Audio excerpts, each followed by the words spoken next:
बनी इसराइल की गाय का वाक़या। अस्सलामु अलैकुम वरहमतुल्लाहि वबरकातुहू। आज हम एक ऐसी दिलचस्प और इबरत आमोज़ कहानी के बारे में बात करने जा रहे हैं जो हमें कुरान पाक में मिलती है और जिससे हम बहुत सी अहम बातें सीख सकते हैं। ये कहानी बनी इसराइल और उनकी गाय के बारे में है।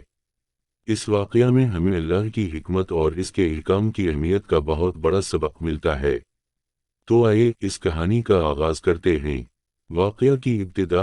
बनी इसराइल वो कौम थी जिसे अल्लाह ताला ने हज़रत मूसा अलैहिस्सलाम की रहनुमाई में कई अजीम मुजज़ात दिखाए थे और उनके लिए दरिया को पार कराया था। लेकिन बावजूद इसके बनी इसराइल में एक अजीब सी बदगुमानी और सवालात का तूफान था। एक दिन इनके दरमियान एक कत्ल हो गया और कातिल का पता नहीं चल रहा था। ये वाक़या इतना पेचीदा हो गया कि बनी इसराइल के लोगों ने हज़रत मूसा अलैहिस्सलाम से दरख्वास्त की कि वो अल्लाह से पूछ कर बताएं कि कातिल कौन है। हज़रत मूसा अलैहिस्सलाम ने अल्लाह से रहनुमाई तलब की और अल्लाह ताला ने इन्हें एक ख़ास हुक्म दिया। अल्लाह ने फरमाया, अल्लाह का हुक्म। अल्लाह ताला ने हज़रत मूसा अलैहिस्सलाम को फरमाया कि वो एक गाय ज़बह करें। ये हुक्म सादा और सीधा था, लेकिन बनी इसराइल की कौम में एक अजीब रवैया था। वो हर हुक्म पर सवालात उठाते थे।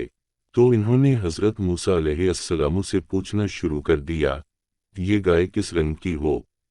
क्या वो जवान हो? क्या वो दूध देने वाली हो? क्या इसकी उम्र क्या हो? हर सवाल का जवाब अल्लाह की तरफ से आता रहा और हर जवाब से बनी इसराइल मज़ीद उलझाते गए। वो इतने ज़्यादा सवालात करने लगे कि आखिरकार अल्लाह ताला ने इन्हें एक ख़ास गाय की सिफ़ात बताएं जिसकी खुसूसियात बिल्कुल वाज़ेह थीं। गाय की पहचान। अल्लाह के हुक्म के मुताबिक वो गाय ना बहुत बड़ी हो और ना बहुत छोटी, ना ज़्यादा दूध देने वाली हो और ना बिल्कुल दूध देने वाली हो। इस गाय का रंग भी ख़ास था और इसका काम भी। इसके बाद बनी इसराइल को इस गाय का तयन करना पड़ा। जब इन्होंने इस गाय को ज़बह किया तो अल्लाह की हिकमत सामने आई। हज़रत मूसा अलैहिस्सलाम ने इस गाय के जिस्म के एक हिस्से को मक़तूल की लाश पर मारा और अल्लाह के हुक्म से मक़तूल की लाश जिंदा हुई और उसने अपने कातिल का राज बता दिया। इसके बाद कातिल का पता चला और इसके कत्ल का राज खिला। इस वाक़े का सबक। दोस्तों, इस वाक़े से हमें कई अहम सबक मिलते हैं। सबसे पहला सबक यह है कि अल्लाह का हुक्म हमेशा हिकमत से भरा होता है, चाहे हमें फौरी तौर पर इसकी समझ ना आए। बनी इसराइल ने जो सवालात किए और अल्लाह के हुक्म पर जिस तरह शक किया, वो एक गलत रवैया था, क्योंकि अल्लाह का हुक्म बेशक बेहतरीन होता है। इस वाक़या से हमें ये भी सीखने को मिलता है कि हम अगर अल्लाह के हुक्म पर अमल करें तो कोई भी मुश्किल हल हो सकती है।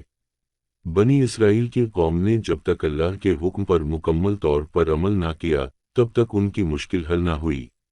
लेकिन जैसे ही वो अल्लाह के हुक्म को समझकर अमल करने लगे, उनकी मुश्किलात ख़त्म हो गईं।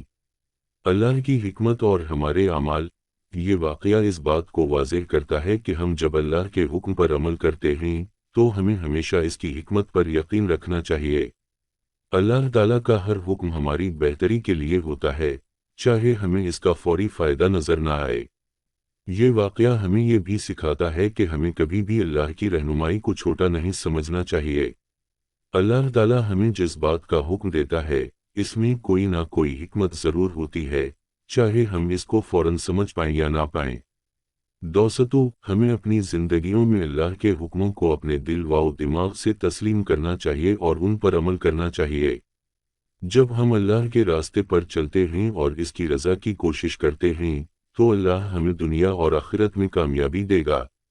इस वाक़े को याद रखें और उससे हासिल होने वाले सबक को अपनी ज़िंदगी में नाफिज करें। अल्लाह ताला हमें अपनी हिदायत अता फरमाए और हमें अपनी हिकमत के मुताबिक अमल करने की तौफीक दे। आमीन। अगर आपको ये कहानी पसंद आई हो तो बराह करम उसको अपने दोस्तों के साथ शेयर करें और हमारे चैनल को सब्सक्राइब करें ताकि आप मज़ीद इस्लामी कहानियाँ और नसीहतें देख सकें। अल्लाह हमारे दिलों को अपनी हिदायत दे। आमीन। अल्लाह हाफिज़।